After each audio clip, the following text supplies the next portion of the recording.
Bonjour, c'est Cryptoly, j'espère que vous allez bien. Aujourd'hui, on va parler Bitcoin, on va parler crypto, on va parler aussi réglementation, parce que c'est quelque chose qui est très fort en ce moment. C'est l'année 2024 de la réglementation, qui sera certainement appliquée dans les 2-3 ans qui arrivent.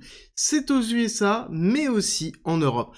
On va parler aujourd'hui forcément de ce qui s'est passé au niveau du Parlement européen, dans lequel il y a eu le vote sur une loi contre le blanchiment d'argent au niveau de la crypto, dans lequel malheureusement tous les paiements qui sont faits à partir d'un wallet qui n'est pas KYC seront bloqués, ou en l'occurrence devront être systématiquement vérifiés et pourront déclencher l'alarme de l'anti-blanchiment d'argent. C'est vraiment quelque chose qui est très important, qui n'est pas défini par le cash, mais par contre par les cryptos, oui.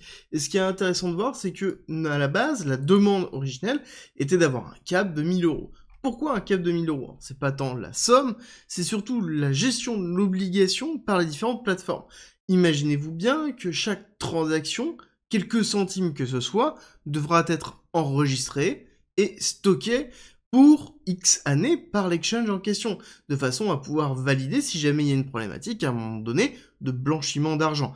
Alors c'est vrai que les cryptos permettent très facilement de pouvoir faire une multitude de transactions, pour pouvoir avoir vraiment une capacité de, par exemple, pouvoir blanchir 1000 euros, 10 000 euros, 100 000 euros avec des 10 centimes, peut-être, admettons, c'est faisable, mais ça n'empêche que le flux, le stream de transactions serait quand même visible. Donc il n'y a pas de véritable raison d'avoir, à un moment donné, ce type de blocage-là. Je pense qu'on est dans une dynamique de préparation d'une CBDC autour de l'euro, et l'euro numérique structurel qui arrivera, dans lequel on aura certainement des limitations qui seront beaucoup plus grandes. Je vous ai fait une vidéo spécifique dessus samedi, je vous la mets en haut à droite, c'est très important de comprendre l'impact que ça, parce que ça arrivera en 2027, donc c'est pas tout de suite, je suis d'accord avec vous, mais ça arrivera quand même très très vite, parce que ça sous-entend que la réglementation MiCA inclura, je pense, cette réglementation anti-blanchiment d'argent, et que du coup tous les acteurs qui sont européens à l'heure actuelle sont en train certainement de se poser des questions sur leur capacité à pouvoir répondre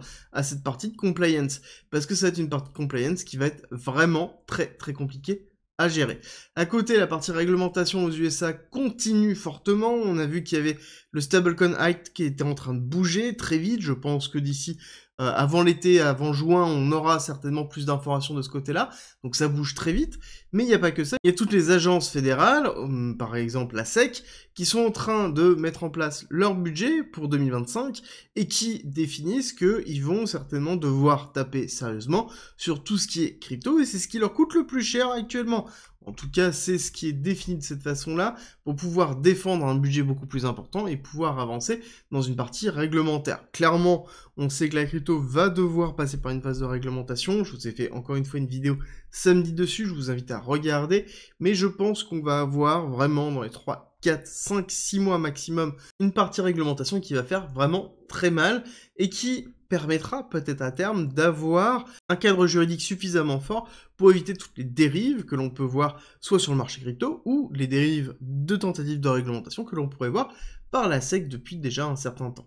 On va se diriger purement crypto en parlant d'un blocage qu'a eu Polygon ZKEVM. Je suis un fan de Polygon, vous savez, je suis sûr et certain que c'est une des blockchains qui va réussir à pouvoir fédérer suffisamment de personnes autour de leur projet, mais surtout ce qui est intéressant, c'est qu'ils ont eu un blocage au niveau du séquenceur.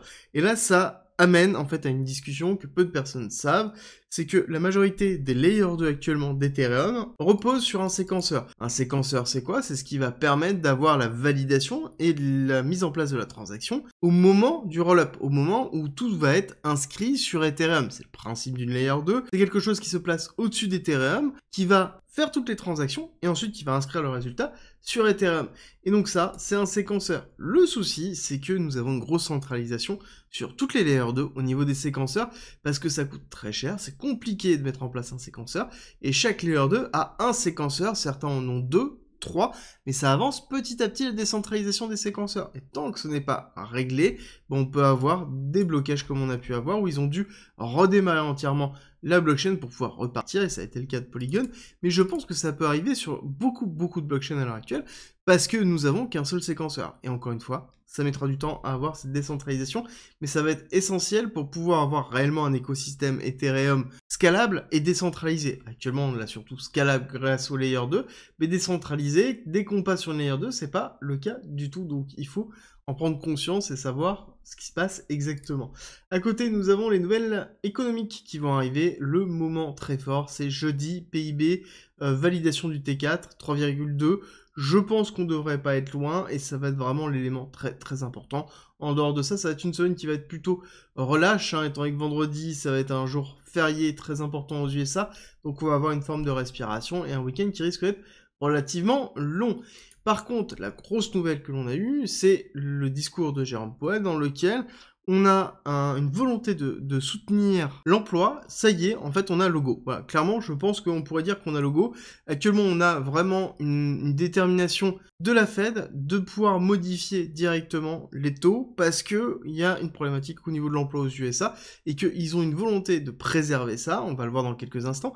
Mais pour moi, là, on a un switch qui est suffisamment fort pour mettre en place le pivot de la Fed et que, certainement, en juin, on devrait commencer à voir des diminutions, peut-être même avant, mais à déterminer.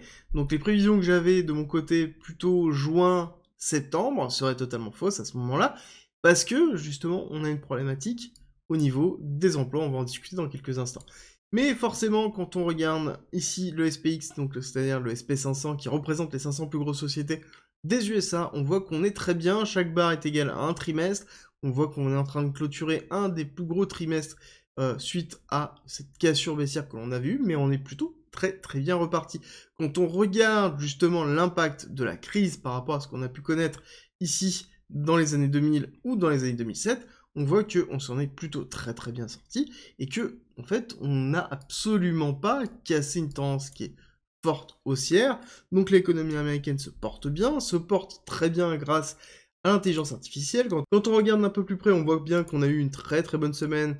Ici, on a clôturé après 2 semaines ici de temporisation, ce qui est plutôt classique, et je pense qu'on va continuer encore comme ça.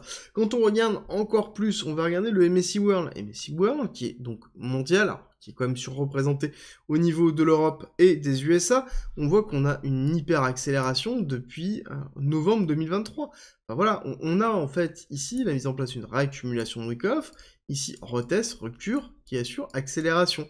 Et là, quand on voit cette typologie d'accélération, on voit bien qu'on n'a pas de contraction de l'économie mondiale à l'heure actuelle. Ça sous-entend qu'on est bien dans la préparation, potentiellement, de la libération des fonds, donc à travers le pivot de la Fed, et une diminution de l'inflation que l'on pourra avoir. Mais du coup, pourquoi? Alors là, c'est très intéressant, et je pense que je ferai une continuité de cette analyse à un moment donné plutôt macro, dans lequel nous avons la mise en place ici du taux de chômage, oui, qui est quand même en augmentation, mais en train de se diriger vers les 4%. Je vous avais dit que quand on se dirigeait au 4%, c'était un risque de récession. Ça, c'est un graphique que je vous ai présenté il y a très longtemps, et on voit qu'on est vraiment sur cette courbe bleue en train de toucher les 4%, et je pense que dans les prochains chiffres, soit on stabilisera dessus, soit on arrivera certainement au 4%, et qui sera le signal très fort au niveau de la Fed pour le passage au pivot. Parce que l'emploi étant le début d'une récession au niveau des USA. Et c'est quelque chose qui va très vite. À partir du moment où on dépasse les 4%, généralement on a une augmentation de la vélocité. Ça veut dire qu'on a une augmentation du nombre de personnes au chômage qui accélère systématiquement. Et quand on voit l'inflation qui est la courbe ici bleu clair, on voit que l'inflation stagne. On n'arrive absolument pas à la faire descendre en dessous des 3%. La barre des 3% est vraiment très importante. Et ce qu'il va falloir voir, c'est l'impact du pivot de la Fed sur l'inflation. Est-ce qu'on a une augmentation jusque potentiellement les 4% et qu'on stabilise, ou est-ce que on n'arrive pas et en fait on pousse très fort? Ça va être ça la réponse certainement dans les années à venir. Ça ne va pas être en 2024, ça ne va pas être en 2025, ce sera bien plus tard cet impact sur l'inflation, et ça on le verra au fur et à mesure ensemble.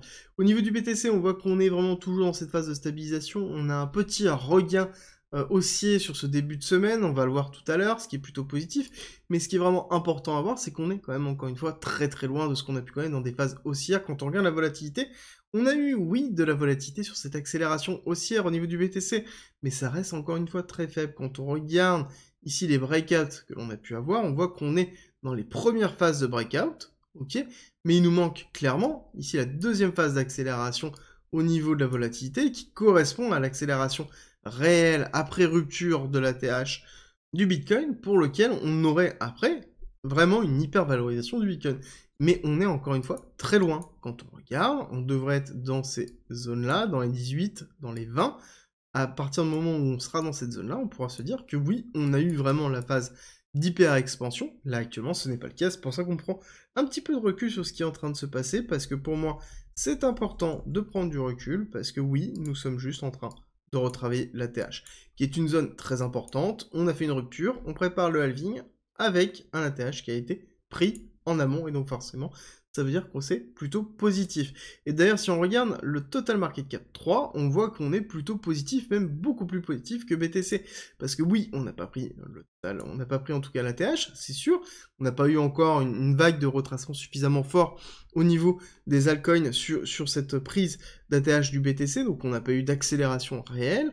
Donc on a beaucoup de marge de progression, oui, mais par contre, on voit bien que le retracement qui est effectué est un retracement qui a été absorbé. Ça veut dire bien qu'on a une forme de rotation des liquidités qui a lieu au niveau des altcoins, et que les altcoins ne sont pas trop en retard par rapport à ça. Oui, on est en retard, mais ce qui est plutôt classique, on voit qu'on suit quand même le momentum, et qu'on a une stabilisation, on a bien une rotation au niveau du Bitcoin. Mais la question qui va falloir se poser cette semaine, c'est qu'est-ce qui va se passer exactement. On a eu une semaine qui a été un petit peu compliquée au niveau des ETF, dans lequel forcément Grayscale a continué à vendre.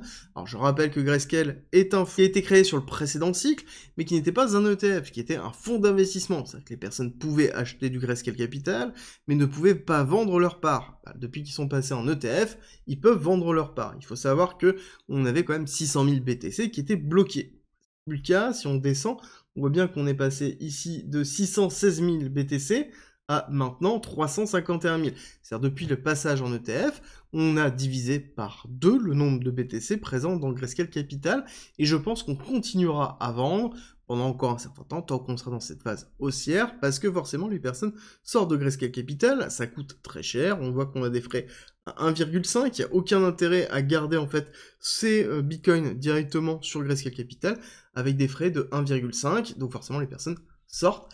Et on a eu un petit inflow, vraiment petit au niveau de BlackRock, mais ce qui est en même temps logique, hein, je vous ai expliqué que cette semaine-là était compliquée au niveau de Jérôme Powell, on avait une forme d'indécision réelle qui était en train de se mettre en place.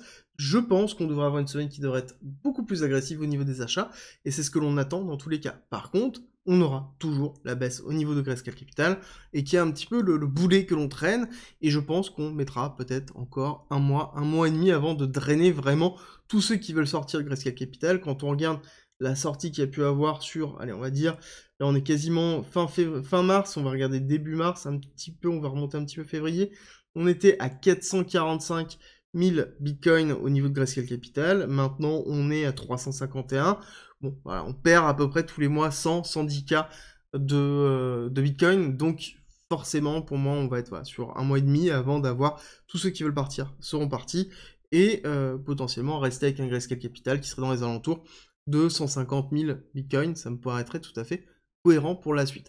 Mais ce qui est intéressant de voir, c'est au niveau de l'order flow sur Bitcoin, on a quand même pas mal d'indications. On avait la mise en place hier soir d'une contraction, on voit que cette contraction a eu une rupture, on va en discuter dans quelques instants tout à l'heure, mais surtout on a une réaction forte au niveau de l'order flow sur le point interest, alors qu'à côté on se retrouve sur les longues des top traders qui sont en train de diminuer, donc on a une prise de profit qui est en train de se faire dans cette contraction. Donc là, c'est vraiment un signal pour moi qui est relativement fort. On voit qu'on a ici un funding rate qui est en train de monter et des liquidations qui sont flat. Donc clairement, on est en train de préparer un mouvement qui va être relativement puissant haussier.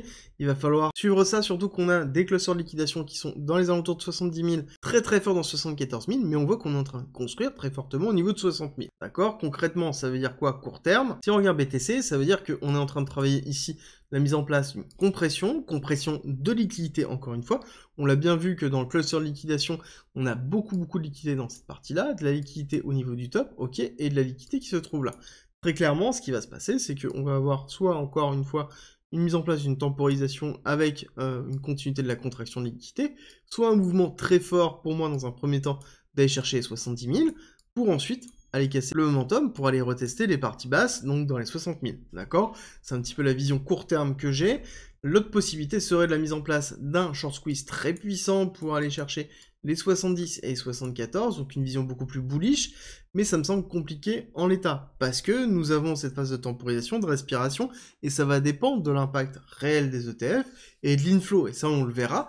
Dans tous les cas, à partir du moment où on aura les premiers chiffres d'aujourd'hui, donc c'est-à-dire demain dans la journée, on sera capable de savoir si oui ou non on a un retour des inflows positifs, et à ce moment-là ça veut dire une tendance d'achat et de repricing qui sera important. Sinon, malheureusement, on sera toujours dans une continuité de consolidation, parce que là, on pourrait voir ici une première tentative de consolidation, avec un SC qui s'est mis en place, un AR, donc pour ceux qui reconnaissent, potentiellement, on a quoi? Une accumulation ici, donc c'est-à-dire qu'on serait dans une réaccumulation de Bitcoin, et donc forcément, une réaccumulation est égale à une forme de ranging et d'une respiration qui peut prendre, encore une fois, un petit peu de temps. Et je vous rappelle quelque chose, c'est qu'on prend du recul, et oui, parce que Bitcoin, nous sommes encore ici dans une phase de respiration, et que on est au niveau de l'ATH, le halving va se préparer, donc le court terme importe en fait, somme toute, assez peu, il faut juste regarder le long terme, actuellement on est plutôt bien positionné, il faut juste prendre du recul.